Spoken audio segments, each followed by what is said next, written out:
વાત કરીએ સુરતની તો સુરતમાં પૈસા કમાવાની લાલચ આપતી ગેંગ કબજે કરાઈ। પીસીબી અને એસઓજી ટીમે ગેંગનો પર્દાફાશ કર્યો છે। 7 આરોપીઓની અટકાયત કરવામાં આવી છે।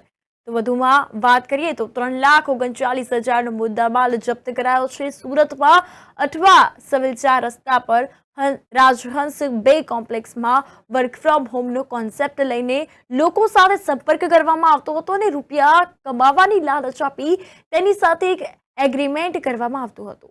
તો તે બાદ સમયસર કામ પૂર્ણ ન કરવાનું કહી તેમની પર ખોટો કેસ કરવાનો ભય પેદા કરવામાં આવતો હતો।